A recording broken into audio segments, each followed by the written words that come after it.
Sir আপনি এমন ভাবে বলতেছেন যে এরা আইসা বৈশা পড়ছে, এদেরকে তো প্রফেসর ইউনূসের সরকারি নিয়োগ দিচ্ছেন স্যার। প্রফেসর ইউনূস তো ভাই একজন মানুষ, এটা আরো বহু মানুষ আছে।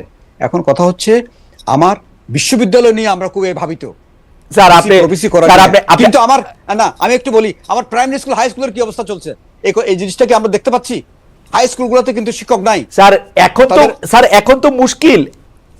শতবার স্যার এইসব বিষয়ে আপনার কোর্ট আমি নিছি, শতবার এইসব বিষয়ে জনাব আলী মজুমদারকে আমি পড়ছি।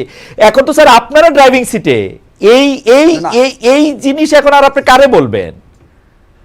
ঠিক আছে, আমি বলছি, আমি আমাকে বলতে দেন। জি জি জি জি জি জি জি বলেন, জি বলেন। যে কথা বলছেন জি, এর ধারাবাহিকতায় আমি বলছি, আমি যেটা দিয়ে শুরু করেছিলাম যে আমরা যে ধ্বংসস্তূপের উপরে দাঁড়িয়ে কাজ শুরু করেছিলাম, 2-3টার দিকে আমি বলি নাই।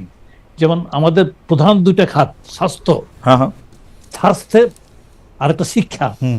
বিশ্ববিদ্যালয়গুলির আগের ভাইস চ্যান্সেলররা হয়তো পালিয়ে গেছেন, অথবা আসছেন না, অথবা পদত্যাগ করেছেন, বিধ্বস্ত ছিল।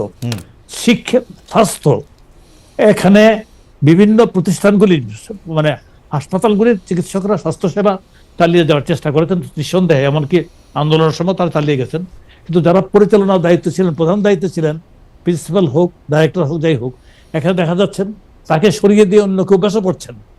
এই 2টা খাতে ডিসিপ্লিন আনার জন্য কিন্তু আমাদেরকে প্রচুর পরিশ্রম করতে হয়েছে, স্বাস্থ্য এবং শিক্ষা খাতে। এবং শিক্ষা খাতে ডক্টর তোফায়েল আহমেদ যেটা বলেছেন যে এখানে ডক্টর ওয়াহিদুদ্দিন মাহমুদের মতো অত্যন্ত প্রাজ্ঞ এবং সচেতন ব্যক্তি এখানে আছেন। ভুলভ্রান্তি ওনার হতে পারে না এমন কথা আমি বলবো না, হতে পারে, হলে সংশোধন করা হবে, সেখানে করা হবে। কিন্তু কথাটা হচ্ছে এই জিনিসগুলো তো ছিল না, টোটালি তো নিশ্চিহ্ন হয়ে গেছিল। শিক্ষা প্রতিষ্ঠান এবং স্বাস্থ্যসেবা প্রতিষ্ঠানগুলির প্রশাসনিক কাঠামো নিশ্চিহ্ন হয়ে গেছিল। এটা দাঁড় করাইতে গিয়ে সরকারকে কিন্তু অনেক সময় নষ্ট হয়।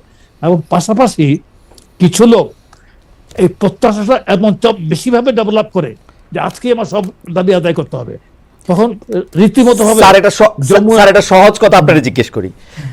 একটা তো হচ্ছে যে আওয়ামী লীগ সবগুলি প্রতিষ্ঠানের ধ্বংস করে সবগুলি প্রতিষ্ঠানে এমন এক জায়গায় নিয়ে গেছিল যে এদের আসলে না পালার উপায় ছিল না। মানে এটা প্রফেসর তোফায়েল আহমেদ ঠিক কথাই বলছেন, বায়তুল করমের মুফতি থেকে শুরু করে প্রধানমন্ত্রী থেকে শুরু করে সব পালাই গেছে, শিক্ষক এই ভাইস চ্যান্সেলরগুলিও পালা গেছে। কিন্তু স্যার মাঝামাঝি কিছু লোকও তো ছিল। এখন আপনি vice chancellor, pro vice chancellor, proctor, আপনি বাইচ্ছা এসে লোক নিয়োগ দিবেন যেটা আরেকটা এক্সট্রিম রাজনৈতিক মতাদর্শের লোক বা তাদের ধরন, মানে একই রকম ভাবে মাঝার কোনো লোক নাই পৃথিবীতে। না, আমি সে সম্পর্কে আমি তাদের সম্পর্কে আমি কোনো মন্তব্য করব না। এটা যেহেতু এখানে অত্যন্ত দক্ষ এবং অভিজ্ঞ একজন উপদেষ্টা এখানে আছেন এবং সচিবও দেওয়া হয়েছিল, এখানে আজকে যিনি ক্যাবিনেট সচিব আছেন তাকে কিন্তু আমরা ওখানে শিক্ষা মন্ত্রণালয় দিয়েছিলাম। সেই ক্ষেত্রে এই যে নিয়োগ প্রক্রিয়াতে সকল দ্রুততার সাথে যেহেতু কাজগুলি করতে হয়েছে, এখানে ভুল হতে পারে। আমিও যে কাজগুলি, আমি কিন্তু প্রথম উপদেষ্টা যেদিন আমাকে ডেকে আনেন এবং কাজ করার জন্য দায়িত্ব দেন, আমি বলেছিলাম স্যার এই কাজগুলি যেহেতু দ্রুত করতে হবে, কিছু ভুল হতে পারে, ভুল হলে সংশোধন করবো। ঠিক তেমন ভাবে কিছু তখনও কিন্তু আমি যখন ভুল হয়েছে সংশোধন করেছি। এই ক্ষেত্রে আজকেও যাদের নিয়োগ দেওয়া হয়েছে সেই ক্ষেত্রে কোনোটা যদি যথাযথ না হয়ে থাকে তাহলে সে সংশোধন করতে হবে, সংশোধন করা হবে, করা যায়। কিন্তু কাঠামোগুলি ভেঙে পড়েছিল, এগুলিকে দাঁড় করানো হয়েছে। আর এজ ওয়েল এজ যেটা বলছেন রাজনীতি বিরাজনীতিকরণ করা, যেটা এটা রাজনীতিবিদদের অঙ্গীকার ছাড়া এগুলি টোটালি। স্যার আপনারা তো রাজনীতিবিদ না, কিন্তু আপনারাও কি বেশিরভাগ সিদ্ধান্ত একটু পপুলিস্ট জায়গা থেকে নিতেছেন, বেশিরভাগ জনতুষ্টিমূলক সিদ্ধান্ত নিচ্ছেন? না, জনগণের সন্তুষ্টির কথা তো বিবেচনা সবাইকে রাখতেই হবে, এটা রাখতেই হবে জনগণ যাতে খুশি হয়। যেমন আমরা ওএমএস বাড়াই দিচ্ছি বা করছি যাতে জনগণ যাতে উপকৃত হয়, খুশি হয়। জনতুষ্টির ব্যাপারটা কিন্তু খুব খারাপ শব্দ না, কিন্তু এটা ভালো শব্দই। তবে ব্যাপারটা হচ্ছে অযোগ্য লোক যাতে না হয় এবং সে যাতে কোনো একদিকে হেলে না পড়ে, ওই জাতীয় লোক হওয়া উচিত সকল ক্ষেত্রে, এটা আমি মনে করি। এক্ষেত্রে কোনোটা ভুলভ্রান্তি হলে সংশোধনের সুযোগ আছে। স্যার আপনি একটা অসাধারণ, স্যার প্রফেসর তোফায়েল আহমেদ, আমি একটা অন্য প্রসঙ্গে যেতে হবে। আমি এই প্রসঙ্গে আবার আপনার কথাও শুনবো, আবার এইটার কথাও শুনবো। যে আপনি অসাধারণ, আপনার কথা দিয়ে একটা হেডলাইন হয়েছিল যেটা আমার কাছে খুব পছন্দ হয়েছিল পত্রপত্রিকায়। আপনি বলেছিলেন জনাব আলী মজুমদার, আমিও মধ্যবিত্ত, নিজেই বাজার করি, চাপে আছি। আমার খুব পছন্দ হয়েছিল আপনার উক্তি। এখন সবজির বাজারে স্বস্তি থাকলেও মুরগির বাজার, তেলের বাজার, চালের বাজার চড়া। ইদানিং আপনার বাজার করার অভিজ্ঞতা আর আছে কিনা? প্রধান উপদেষ্টা ডক্টর মোহাম্মদ ইউনূস আমাদের সবার প্রিয়, এবং আমি জনাব তোফায়েল আহমেদের সাথে একমত যে তিনি এসে এই সময় হাল না ধরলে বিদেশে বা আন্তর্জাতিক অঙ্গনে হয়তো আমাদের বড় সমস্যা হইতো। সম্প্রতি এক সাক্ষাৎকারে বলেছেন, স্যার আপনারা খেয়াল করেন যে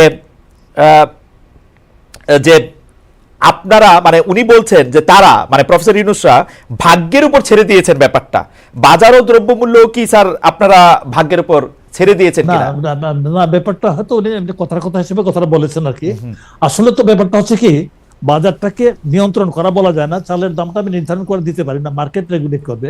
কিন্তু মার্কেটটা যাতে রেগুলেট করা যায়, যার জন্য মার্কেটে আমরা ফুড গ্রেন ইনজেক্ট করি, যেটা চাল কি যেটা বলেন চালের দামটা কম রাখার জন্য আমরা ইনজেক্ট করি, আমরা বিদেশ থেকে কিনে আনি, প্লাস বর্তমানে আমানের সময় লোকাল প্রকিউরমেন্ট চলছে, এটা আমরা ক্রমান্বয়ে ইনজেক্ট করে যাচ্ছি। আপনার ওএমএস টিসিবির মাধ্যমে আমরা করছি, সেই চাল আমাদের খাদ্য বিভাগের গোডাউন থেকে যাচ্ছে, খাদ্য বিভাগের ওএমএস আছে। তারপরে খাদ্য বান্ধব কর্মসূচি বলে 5 মাস 50 লক্ষ মানুষ 30 কেজি করে প্রতি মাসে চাল পান, সেটাও আমরা করে যাচ্ছি। এই চালগুলি কিন্তু যাচ্ছে, তারা কিন্তু বাজারে চাল কিনতে যেতে হচ্ছে না, সুতরাং এটা কমে যাচ্ছে। সুতরাং একেবারে আপনার বাজারটা, চালের বাজারটা নিয়ে কিন্তু একটা ড্রামা আছে, কিন্তু এখানে এমন পর্যায়ে এটা কমানো যাবে না বা কমানো ঠিক হবে না যখন আবার বলবে যে চাষি তার না না, অবশ্যই অবশ্যই অবশ্যই অবশ্যই অবশ্যই চাষি যাতে দাম পায় সেটার পক্ষে আমি, এবং আমার কাছে মনে হয় যে এটা, কারণ কৃষক যদি চাষ করা ছেড়ে দেয় তাহলে আমাদের সবাইরই কিন্তু আমদানি করা খাবারের উপরে নির্ভরশীল হতে হবে। ডলার তো চিবায় খাওয়া যাবে না, ডলার তো চিবায় খাওয়া যাবে না। বড় একটা ডিলেমার মধ্যে আমরা থাকি। আমরা চেষ্টা করছি যাতে মানুষের ক্রয় সীমার মধ্যে থাকে, অ্যাজ ওয়েল এজ চাষি যাতে তার উৎপাদিত পণ্যের ন্যায্য মূল্য পায়। স্যার ওই যে মাঝখানে যাদের কথা শুনতাম, এই মধ্যস্বত্ব ভোগকারী, দালাল, চাঁদাবাজি, এগুলি কি স্যার আপনি কেমন দেখেন? আগের মতোই আছে, বাড়ছে, কমছে, কি হয়েছে? না, আপনার মধ্যস্বত্ব ভোগী তো আপনার ধরেন হোলসেলার, রিটেলার, এগুলো তো থাকবে, সিস্টেমের মধ্যে থাকবে, সারা পৃথিবীতেই বোধহয় আছে। কারণ মেঘনা থেকে মাছ ধরে এনে জেলে এখানে বাজারে বসে মাছ বিক্রি করবে না, বিভিন্ন মধ্যস্বত্ব ভোগী থাকবে। চাঁদাবাজি আগের মতো নাই, সেই অবস্থাটাকে আমি অবশ্যই বলতে হবে। তবে চাঁদাবাজি একেবারে ইয়ে করা গেছে তা না, রাতারাতি দেশটা বেহেস্ত হয়ে গেছে বা বেহেস্ত হয়ে যাবে এই প্রত্যাশা করাও ঠিক না, হয়ে গেছে এমন দাবি করাও ঠিক না। এটা গ্রাজুয়ালি নিতে হবে ওইদিকে, আগের মতো অবস্থানে নাই, অবশ্যই এটা আমি বলতে পারবো। আমি একটু জনাব তোফায়েল আমাদের কাছে একটু জানতে চাই যে বাজার পরিস্থিতি আপনি কেমন দেখতেছেন? আমি যতদূর জানি স্যার আপনিও মানে আপনি এখন আর মধ্যবিত্ত আছেন কিনা জানি না স্যার, সর্বশেষ আপনার সঙ্গে যখন দেখা হয়েছিল তখন আপনি মধ্যবিত্তই ছিলেন আমার মতো, এবং আমরা অনেক বিষয় আমাদের কমন। তো স্যার আপনার কাছে কি মনে হয়, মানে আমি মধ্যবিত্ত না নিম্নবিত্ত হয়ে গেছি বুঝেছেন? বাজারে স্যার এই সরকার একটা জি জি সরকারের কারণে না, এটা কারণ হচ্ছে গত সরকারের সময়ে আসলে আমি কোনো কাজকর্ম করতে পারিনি, কথাবার্তা বলেছি বলেই কাজকর্মের মধ্যে যে কাজকর্মগুলো আগে করতাম, ধরেন কনসালটেন্সি বলেন, টিচিং এর বিভিন্ন জায়গায়, যেমন আমার এরকম অনেক প্রতিষ্ঠান আমাকে নিতে চেয়েছে, সেটা বাধা পেয়েছে, নিতে পারে নাই। সুতরাং কাজকর্ম করতে পারিনি, জমার জগতে যা ছিল এগুলো ব্যাংকে ব্যাংকে খাচ্ছি, কিছু জমি বিক্রি করে খাচ্ছি, এই অবস্থার মধ্যে এখনো আছে। কিন্তু এখন আমি কোনো চাকরি বাকরি করছি না, এখন যে কাজ করছি এগুলোতে কোনো বেতন ভাতা পাইনি বা নিতে চাই, খুব একটা নেওয়ারও আগ্রহ আমার নাই। তো যাই হোক, আমি এখন মধ্যবিত্ত না নিম্নবিত্ত। বাজারে গেলে এখন অসুবিধা আরো বেশি হচ্ছে, হ্যাঁ, যেটা সামাল দিচ্ছে, কম বাজার করি, কম খাই। এমনিতে ডায়াবেটিকের কারণ, অসুখের কারণে এমনিতে কম খাওয়া লাগে, আমার বাজার বেশি করা লাগে না। আমার 1 কেজি তেলে আমার মাস চলে, 1 লিটার তেলে আমার মাস চলে। স্যার তবুও আওয়ামী লীগের বাণিজ্য উপদেষ্টাদের মতো, বাণিজ্য মন্ত্রীর মতো আপনি বলেন না যে কম খান, কারণ তাদেরকে আমরা